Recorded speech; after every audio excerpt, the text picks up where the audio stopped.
Smile talks. Good morning. Okay Raj, ഇന്ന് നമ്മളൊരു പുതിയ ടോപ്പിക്കുമായിട്ടാണ് വരാൻ ആഗ്രഹിക്കുന്നത്. അതെ, അതായത് നമ്മൾ ഈ കോമൺ മിസ്റ്റേക്സ്, ബിസിനസ്സുകാർ ചെയ്തുകൊണ്ടിരിക്കുന്ന ഒരു കോമൺ കുറച്ച് മിസ്റ്റേക്സുകളുണ്ട്. അത് ചെയ്തിട്ട് തന്നെ ഒരു അനുഭവം വന്നിട്ട് തന്നെ കയറണമെന്ന് നിർബന്ധമല്ലല്ലോ. അതെ അതെ. അപ്പോൾ ഇതുപോലെ ഒരുപാട് മിസ്റ്റേക്സ് വന്ന ആളുകളിൽ നിന്ന് നമ്മൾ കേൾക്കാറുള്ളതും അപ്പോൾ അതുപോലെ അതൊക്കെ നമ്മുടെ അനുഭവങ്ങളും അനുഭവിച്ചവങ്ങളും കൂട്ടിയിട്ട് നമുക്ക് കുറച്ച് കാര്യങ്ങൾ പറഞ്ഞാൽ ഒരു പക്ഷേ ഇതേ മിസ്റ്റേക്ക് തന്നെ ആവർത്തിച്ച് ചെയ്ത് ഒരു വലിയൊരു നഷ്ടത്തിലേക്ക് പോകേണ്ട ആവശ്യം നമ്മുടെ പ്രേക്ഷകർക്ക് ഉണ്ടാവാതിരിക്കട്ടെ എന്ന് ആഗ്രഹിച്ചിട്ടാണ് ഈ ഒരു മിസ്റ്റേക്സിനെ കുറിച്ച് ചർച്ച ചെയ്യാമെന്ന് വിചാരിച്ചു. ഓക്കെ. അപ്പോഴെനിക്ക് ഈ ചർച്ച തുടങ്ങുമ്പോൾ തന്നെ ഇപ്പം ഞാൻ ചെറിയൊരു ബിസിനസ് ട്രിപ്പ് ഈയിടെയായിട്ട് നടത്തിയിരുന്നു. അപ്പോൾ അവരിൽ അധിക പേരും ഞാൻ മനസ്സിലാക്കുന്നത് ഞാൻ അന്വേഷിച്ചു, നന്നായിട്ട് അന്വേഷിച്ചു. ആരും ഇത്തരത്തിലുള്ള ഒരു ബിസിനസ് ക്ലാസ്സിനോ അല്ലെങ്കിൽ ഇത്തരം ഒരു കോച്ചിങ്ങിലൂടെയോ വളരുന്ന ആളുകളല്ല.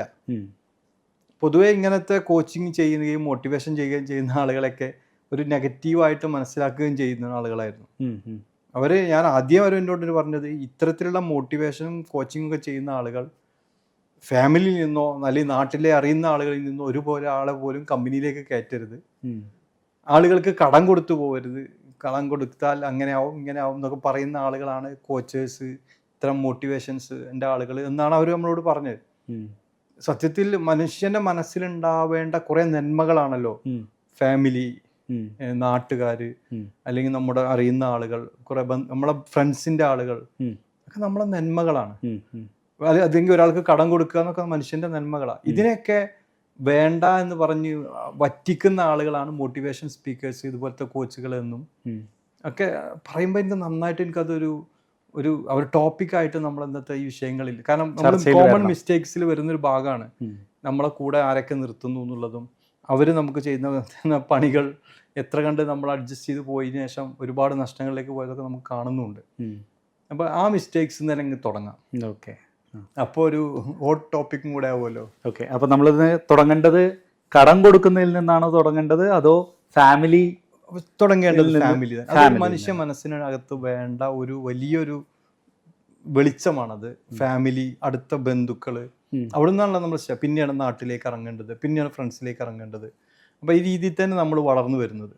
അപ്പൊ തൊട്ടടുത്ത ആളുകളെ എങ്ങനെ എന്ത് എന്നുള്ളത് തുടങ്ങണം. ഇവിടെ എന്താണ് മോട്ടിവേഷൻ സ്പീക്കേഴ്സ് അല്ലെങ്കിൽ ഇത്തരം കോച്ചുകൾ പറയുന്നു എന്നുള്ളതും എന്താണ് ആളുകൾ മനസ്സിലാക്കി വെച്ചതെന്നുള്ളതൊന്ന് ക്ലാരിറ്റി വരുത്തുന്നത് നന്നായിരിക്കും. ഓക്കെ. അപ്പോൾ പൊതുവേ നമ്മളതൊരു മോട്ടിവേഷൻ സ്പീക്കേഴ്സിൽ നിന്ന് കേൾക്കുന്നത് ഫാമിലിയെ ബിസിനസ്സിലോട്ട് അല്ലെങ്കിൽ ഫാമിലിയെ ബിസിനസ്സിലോട്ട് കയറ്റരുത് എന്നുള്ളതാണ്. അതെ.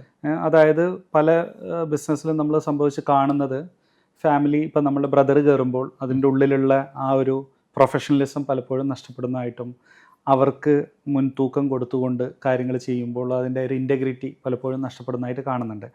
അതുകൊണ്ടാണ് ഇത്തരത്തിൽ ഫാമിലിയെ ബിസിനസ്സിലോട്ട് എടുക്കരുത് എന്ന് ഒരു ആകത്തുകയായിട്ട് പറയുന്നത്. അല്ല, അങ്ങനെ പറയുന്നുണ്ടോ? ആകത്തുകയായിട്ടാണ് പറയുന്നത്. പക്ഷെ അതിന്റെ എന്താണ് അവർ ഉദ്ദേശിക്കുന്നത് എന്നുള്ളത് നമ്മൾ മനസ്സിലാക്കണം. ഞാൻ മനസ്സിലാക്കുന്നത് ഇത്തരത്തിൽ പറയുന്നൊന്നുമില്ല. ഇതിനെ ആക്ഷേപിക്കാൻ വേണ്ടിയിട്ട് പറയുന്നതായിരിക്കും എന്നാണ് എനിക്ക് തോന്നിയത്. അല്ല, ഫാമിലിയെ ഉള്ളിൽ വന്നാൽ എത്രയോ ഫാമിലി ബിസിനസ്സുകൾ ഫാമിലി ബിസിനസ് ആയിട്ടുണ്ട്. ഞാൻ പറഞ്ഞുതരാം. ഇത് നമ്മള് ഇപ്പോൾ ഒരാള് വേഷവിധാനം മോശമായിട്ട് വരുമ്പോൾ അയാൾ ഒക്കെ മോശക്കാരനാവും എന്ന് നമ്മൾ പറയുമല്ലോ. നമ്മുടെ ഒരു കാഴ്ചപ്പാടാണത്. ഇതിന്റെ അടിസ്ഥാനം എന്താണെന്ന് നമ്മൾ മനസ്സിലാക്കിയിരിക്കുക എന്നുള്ളതാണ്. ഞാനൊരു ഉദാഹരണം വെച്ച് തുടങ്ങാം. ഓക്കെ. വീട്ടില് ഹസ്ബൻഡ് വൈഫ്, നമ്മളുടെ ഒരു കൾച്ചർ അനുസരിച്ച് ഹസ്ബൻഡിന് ഒരു പടി മുൻതൂക്കമുണ്ട്, അല്ലെങ്കിൽ വീട്ടിലോട്ട് റവന്യൂ കൊണ്ടുവരുന്നു, അല്ലെങ്കിൽ കുട്ടികളെ പ്രൊട്ടക്റ്റ് ചെയ്യുന്നു. പ്രൊട്ടക്ടർ എന്നുള്ള രീതിയിലാണ് ഹസ്ബൻഡിന് ഒരു മുൻതൂക്കം ഉള്ളത് കൊണ്ട് തന്നെ എപ്പോഴും നമ്മൾ ഹസ്ബൻഡിനെ ഒരു ബഹുമാനത്തോടു കൂടെ വിളിക്കുന്ന ഒരു ബാക്ക്ഗ്രൗണ്ടാണ് നമ്മളുടെ ഉള്ളത്, നമ്മുടെ കേരളത്തിലെ സാഹചര്യം ഉള്ളത്. ഇമാജിൻ ഹസ്ബൻഡ് കോൺസ്റ്റബിൾ ആണ്, വൈഫ് SI ആണെന്ന് വിചാരിക്കുക. ഓക്കെ. ഇവർ വീട്ടിലെത്തുമ്പോൾ ഹസ്ബൻഡും വൈഫുമാണ്. ഓഫീസിലെത്തുമ്പോൾ ഈ പറയുന്ന ഹസ്ബൻഡായി കോൺസ്റ്റബിൾ SIയെ സല്യൂട്ട് ചെയ്തിരിക്കണം എന്നുള്ളതാണ്. അതെന്തുകൊണ്ടാണ് അവരങ്ങനെ പറയുന്നത്? അവിടെ എന്തുകൊണ്ട് അവർ ആ ഹസ്ബൻഡ് തെറ്റാണ് എന്നാണ് നമ്മൾ പറയേണ്ടത് അല്ലേ? ഭർത്താവിനെ കൊണ്ട് ഭാര്യയെ സല്യൂട്ട് ചെയ്യിപ്പിക്കുകയാണ്. അങ്ങനെയാണെങ്കിൽ അത് തെറ്റാണ്, ഈ പറയുന്ന അനുസരിച്ച് തെറ്റാണ്. അപ്പം നമ്മളവിടെ മനസ്സിലാക്കേണ്ടത് നമ്മളല്ല നമ്മളുടെ ബിസിനസ്. നമ്മളുടെ ബിസിനസ്സിൽ നമ്മൾ സെറ്റ്